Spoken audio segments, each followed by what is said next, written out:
नमस्कार, अभिवादन स्वीकार कीजिए। आपके साथ मैं हूं शबाब और आप देख रहे हैं क्रिएटिविजन न्यूज का एक्सप्लेनर। एग्जिट पोल आ रहे हैं, तमाम गोदी मीडिया चैनल आपको अपने अपने हिसाब के एग्जिट पोल दिखा रहे हैं। वैसे मेरे मुताबिक, मैं अगर इंडिविजुअल अपनी बात करूं तो मुझे इन एग्जिट पोल पर बहुत ज़्यादा भरोसा नहीं रहता। ये बिल्कुल ठीक उसी तरह होते हैं जैसे टीवी चैनल पहले चला देते हैं कि धर्मेंद्र जी अब इस दुनिया में नहीं रहे, उसके बाद ईशा देओल, हेमा मालिनी, तमाम लोगों को इन खबरों का खंडन करना पड़ता है और गोदी मीडिया को इसका कोई फ़र्क नहीं पड़ता। वो ज़्यादा से ज़्यादा क्या करते हैं, वो खबर उतार देते हैं, हटा देते हैं, लेकिन वो इसके लिए कहीं क्षमा नहीं मांगते कि हमने गलत दिखा दिया या हमसे गलती हो गई। असल में टीवी मीडिया ने अपनी क्रेडिबिलिटी तो खो दी है, इस बात को तो आप जानते ही हैं। ठीक उसी तरह एग्जिट पोल भी अब अपना वजूद, अपना जो कॉन्फिडेंस है वो खो चुके हैं। कोई भरोसा नहीं करता, वही करते हैं जो जीतते उसमें दिख रहे हैं। दूसरी बात ये कि पिछले कई चुनावों में इन एग्जिट पोल ने अपनी पूरी तरीके से क्रेडिबिलिटी को ख़त्म कर दिया है।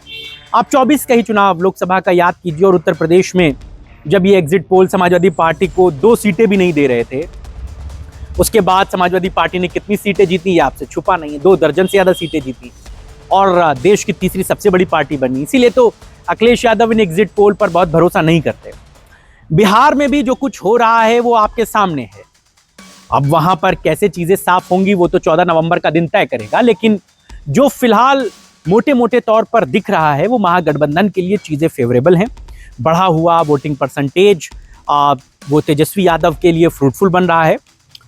पूरे बिहार में बहुत सारी ऐसी जगहें हैं जिनकी चर्चा हो रही है, उसमें एक सीट के लिए मैं आज खास तौर से आया हूं और वो सीट है चंपारण जिले की छपरा विधानसभा सीट, जहां से खेसारी लाल चुनाव लड़ रहे हैं। खेसारी लाल किस तरह चुनावी मैदान में कूदे ये आपको पता ही है कि पहले वो अपनी पत्नी चंदा के लिए टिकट मांग रहे थे। लालू यादव की तरफ से वो टिकट ऑलमोस्ट फाइनल भी हो गया, उन्हें टिकट मिल भी गया, लेकिन बाद में किस तरीके से दुश्वारियां बढ़ी, टेक्निकल प्रॉब्लम बनी और चंदा का पर्चा रिजेक्ट हो गया। फिर पहले चरण में चूंकि उस इलाके में पोलिंग होनी थी, लिहाजा पहले चरण में आखिरी दिन लास्ट डे को खेसारी लाल खुद चुनाव का पर्चा भरे अखिलेश यादव के कहने पर। अखिलेश यादव ने अपने दोस्त के लिए जनसभा भी की, ज़बरदस्त तरीके से माहौल भी बनाया। तो छपरा में इस बार की लड़ाई बड़ी दिलचस्प है और खेसारी का वहां से चुनाव जीतना लगभग तय माना जा रहा है। उसके पीछे की जो वजह है वो खेसारी लाल का स्टारडम है। खेसारी लाल बड़े भोजपुरी सितारे हैं और अमूमन यह आपने देखा है कि जैसे ही कोई बड़ा बॉलीवुड का सितारा या भोजपुरी सितारा चुनावी मैदान में उतरता है तो उसको उसका बड़ा लाभ मिलता है।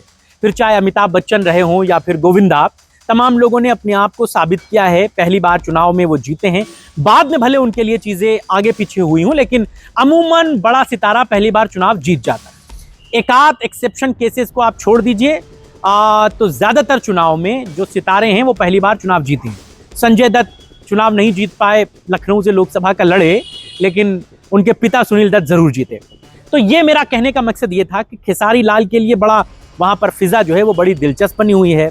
अखिलेश यादव ने उनके लिए प्रचार भी किया, तमाम भोजपुरी कलाकार वहाँ पर पहुँचे और चंपारण की वैसे तो 10 सीटें हैं, लेकिन जो खेसारी की सीट पर जो माहौल है, जहाँ पर बीजेपी ने छोटी कुमारी को चुनावी मैदान में उतारा था, वहाँ पर बीजेपी के लिए एक ड्रॉबैक और हुआ।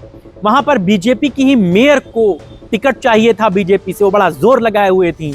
जब बीजेपी में टिकट नहीं हुआ तो उन्होंने उस सीट पर निर्दलीय पर्चा भर दिया। तो निर्दलीय पर्चा भरने से जो बीजेपी का वोट बैंक था उसमें एक बड़ी सेंध मारी हुई है। पूर्व मेयर जो भाजपा की थी उन्होंने वहां पर बीजेपी के लिए थोड़ी मुश्किलें पैदा की, ये बात वहां पर कही जा रही है। उसके बाद खेसारी का अपना स्टारडम, अखिलेश यादव की वहां पर पहुंचकर जनसभा को संबोधित करना, तेजस्वी यादव का वहां पर जाना, और आपने तेजस्वी यादव के उस शो में तो देखा ही था। मैं शो कहूँगा, रैली नहीं कहूँगा, क्योंकि जब तेजस्वी यादव पहुंचे तो लोग उनकी गाड़ी के आगे लेट जा रहे थे कि बस एक बार तेजस्वी से मुलाकात हो जाए, फोटो खिंच जाए, वो देख भर ले हमें। भारी भीड़ के बीच जो है वो तेजस्वी यादव खेसारी लाल के लिए मंच पर पहुंचे थे, जनसभा को संबोधित किया था। और फिर कमोबेश कुछ यही सूरत हाल अखिलेश यादव के दिन भी दिखा। खेसारी लाल उन्हें रिसीव करने एयरपोर्ट तक गए, हेलीपैड तक गए, वहां से उन्हें लेके अपने साथ आए और हमने आपको जैसा पहले भी बताया है कि अखिलेश यादव की स्पेशल डिमांड थी खेसारी के लिए। खेसारी अपनी जनसभा में अखिलेश यादव को बुलाना चाहते थे। हालांकि अखिलेश यादव का शेड्यूल तो छठ से पहले ही खेसारी के लिए जनसभा करने का था, लेकिन फिर यह तय हुआ कि थोड़ा माहौल गर्म हो जाने दो, एक साथ जब शेड्यूल लगेगा तब तुम्हारे यहाँ जनसभा करने जरूर आएंगे। और जो अखिलेश यादव का शेड्यूल जारी हुआ उसमें खेसारी की कहीं जनसभा नहीं थी। उसमें ओसामा के लिए जनसभा थी लेकिन खेसारी के लिए नहीं थी। तो लोगों ने कहा कि क्या अखिलेश यादव जाएंगे नहीं क्या, लेकिन बाद में अचानक उनका कार्यक्रम बना, वो गए और फिर वहां पर उन्होंने जनसभा को संबोधित किया।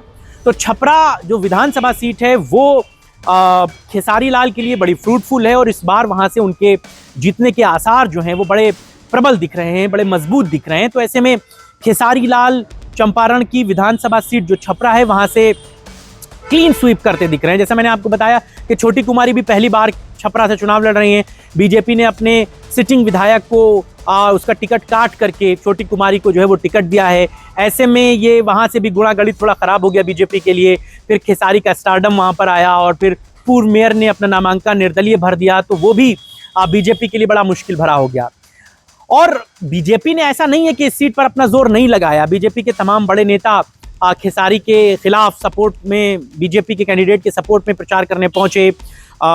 रवि किशन पहुंचे, निरहुआ पहुंचे, मतलब भोजपुरी के खिलाफ भोजपुरी सितारों को उतारा गया, पवन सिंह को बुलाया गया, मनोज तिवारी को बुलाया गया और वहीं पर सम्राट चौधरी भी जनसभा करने गए बीजेपी की तरफ से, डिप्टी सीएम बीजेपी के। उन्होंने तो खेसारी को नचनिया कह दिया, जिसके बाद ये इशू और गर्म हो गया।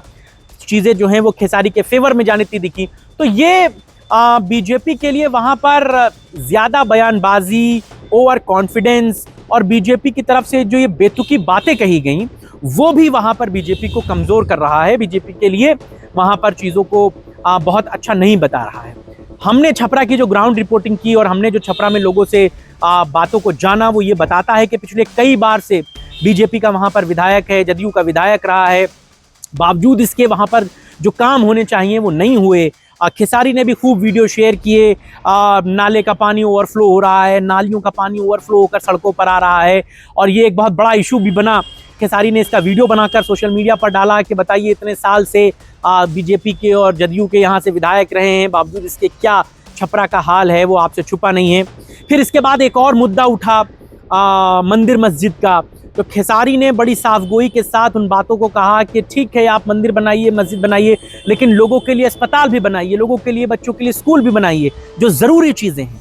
यानी कि ये बात साफ तौर से समझी जा सकती है कि खेसारी ने छपरा के चुनाव में बहुत बेसिक बुनियादी चीज़ों के साथ चुनाव लड़ा, बहुत बेसिक बातों के साथ चुनाव लड़ा। वो बहुत बड़ी बड़ी हवाबाजी के चक्कर में नहीं रहे। इतना बड़ा स्टारडम खेसारी लाल का खुद का था, भोजपुरी इंडस्ट्री के एक बड़े अभिनेता वो हैं। बावजूद इसके वो गली गली प्रचार करने गए, लोगों से मिलने गए, रोड शो करते नजर आए, जनसभाएं करते नजर आए। उन्होंने किसी भी जगह को छोड़ा नहीं अपनी इस जीत को मजबूत करने के लिए, पक्का करने के लिए। और अब जब 14 तारीख को नतीजे आएंगे तो ये बात मानी जा रही है कि सारी सीटों का सूरत हाल तो हम आपको बता रहे हैं, लेकिन उसमें छपरा सीट बड़ी इंपॉर्टेंट रहेगी और उस सीट पर किस तरीके से खेसारी लाल क्लीन स्वीप करते नजर आ रहे हैं या आपको जब नतीजे आएंगे तब दिखेगा। तो देखिए आगे क्या होता है। एक एक सीट का हम आपको एक्सप्लेनेशन बताएंगे और बताएंगे कि कैसे वहाँ पर समीकरण बने हैं और कैसे जीत जो है वो कैंडिडेट्स के लिए मजबूत हुई है महागठबंधन में।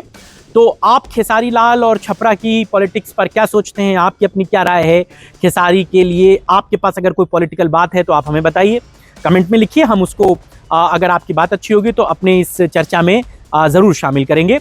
आपको हमारी चर्चा कैसी लगी हमें बताइएगा। आपके राय और विचारों का इंतज़ार रहेगा। फिलहाल इतना ही, नमस्कार।